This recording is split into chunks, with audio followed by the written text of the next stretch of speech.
நம்ம சேனல்ல ஏற்கனவே இந்த ChatGPT பத்தி வீடியோ போட்டிருந்தோம். இப்ப என்ன விஷயம்னு கேட்டீங்கன்னா இந்தியர்கள் ChatGPT இப்ப ரீசென்ட்டாக எதுக்கு பயன்படுத்துறாங்க அப்படின்னு சொல்லிட்டு ஒரு அனலிட்டிக்ஸ் வந்துருந்துச்சு.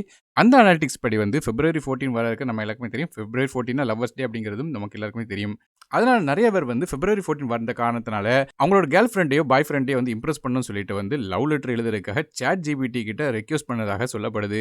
ஸோ இது உண்மதானா? இல்லையா? ChatGPTயால லவ் லெட்டர் கூட எழுத முடியுமா? அப்படிங்கிறது தான் நம்ம இந்த வீடியோல பார்க்க போறோம். ஸோ இது ஒரு ஃபன்னான வீடியோ தான். ஸோ செக் பண்ணி பார்க்கலாம். இப்போ ஒரு சின்ன கொரி நான் டைப் பண்றேன். என் பேரு அருண். நான் என்னோட கேர்ள் ஃபிரெண்ட் பேரு ஹெப்சிபா அப்படின்னு சொல்லி போட்டிருக்கேன். இங்க என் ஒய்ஃப் நேம் எழுதியிருக்கேன். ஸோ இது கரெக்ட்டா இருக்கா? இல்லையா? அப்படிங்கிறத பார்க்கலாம். ஸோ நான் இப்போ என்டர் தட்டிட்டேன். ஸோ ChatGPT லோட் ஆயிட்டு இருக்குது. அது லவ் லெட்டர் எழுதி குடுக்குதா? இல்லையா? இல்ல என்ன சொல்லுதுங்கிறத பார்க்கலாம். ஸோ இப்ப நீங்க பார்க்குற மாரியாக அது ஆட்டோமேட்டிக்காக ஒரு லெட்டர் எழுத ஆரம்பிக்குது. நான் டைரக்ட்டாக லவ் லெட்டர் எழுதணும் அப்படின்னு தான் அதுக்கு சொல்றேன். ஸோ இப்ப நீங்க பார்த்தீங்கன்னா தெரியும். அது ஆட்டோமேட்டிக்காக ப்ரொபோசல் லெட்டர் ஒண்ணு எழுதுது. இதே மாரியாக இந்தியன்ஸ் நெறைய பேர் இந்த ChatGPTய பயன்படுத்த சொல்றாங்க.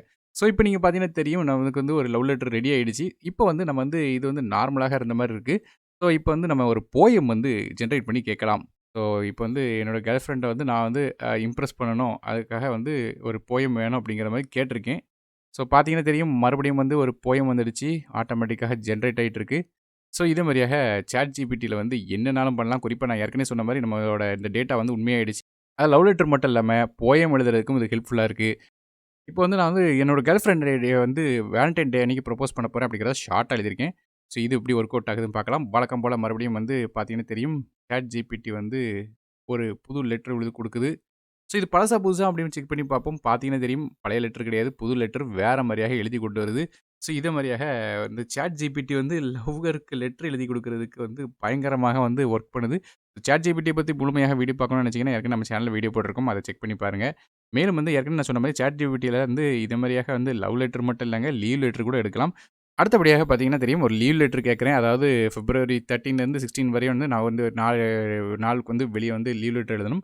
ஒரு மேரேஜ் ஃபங்ஷனுக்கு அப்படிங்கிற மாரி குடுத்துருக்கேன். ஸோ இது என்னோட அட்ரஸ் எதுவுமே என்டர் பண்ணல. அதனால டைரக்ட்டா பார்த்தீங்கன்னா தெரியும். ஒரு ஸ்டாண்டர்டான ஒரு ஃபார்மேட் காட்டுது. அது மட்டும் இல்லாம நீங்க பார்த்தீங்கன்னா தெரியும். நான் ஆட்டோமேட்டிக்கா எழுதுன டேட் அதில மென்ஷன் பண்ணி, ஆட்டோமேட்டிக்காக என்னோட ஃபேமிலி வெட்டிங்க்கு நான் போணும் அப்படிங்கிறத சொல்லியிருக்கேன். அதாவது வெட்டிங் அப்படிங்கிறத சொல்லியிருந்தேன். இது ஃபேமிலி வெட்டிங் அப்படிங்கிறத எடுத்துக்கிட்டு, இதே மாரியாக பலவிதமான லெட்டர்ஸும் இதில எழுத முடியும். ஸோ நீங்க பார்த்தீங்கன்னா தெரியும். இந்த ChatGPT எந்த அளவுக்கு ஹெல்ப்ஃபுல்லா இருக்கு அப்படிங்கிறதுக்கு இந்த லெட்டர் எழுதுறதுக்கு. ஸோ இதே மாரியாக இப்போ கரண்ட்டாக இந்தியன்ஸ் லவ் லெட்டர் மற்றும் லீவ் லெட்டருக்கு ChatGPT பயன்படுத்திட்டு இருக்காங்க. குறிப்பா புரோகிராமர்ஸ் முதற்கொண்டு பலவிதமானவர்கள் இந்த ChatGPT பயன்படுத்திட்டு இருக்காங்க. ஏற்கனவே நம்ம மொத வீடியோல சொல்லியிருந்தோம். மேலும் இந்த ChatGPT இன்னும் இம்ப்ரூவ் ஆச்சு. பலவிதமான விஷயங்கள் இதில கொண்டு வந்தாங்கன்னா, இன்னும் என்னெல்லாம் விஷயங்கள் செய்ய போறாங்க, என்னெல்லாம் காமெடி பண்ண போறாங்கன்னு தெரியல. ஸோ நீங்க இந்த வீடியோ பத்தி என்ன நினைக்கிறீங்க அப்படிங்கிறத கீழ காமெண்ட் செக்ஷன்ல மென்ஷன் பண்ணுங்க. வீடியோ பிடிச்சா ஒரே லைக் குடுத்துருங்க. நான் அருண் டெக் தமிழுக்காக மற்ற வீடியோவில் சந்திக்கிறேன். நன்றி. வணக்கம்.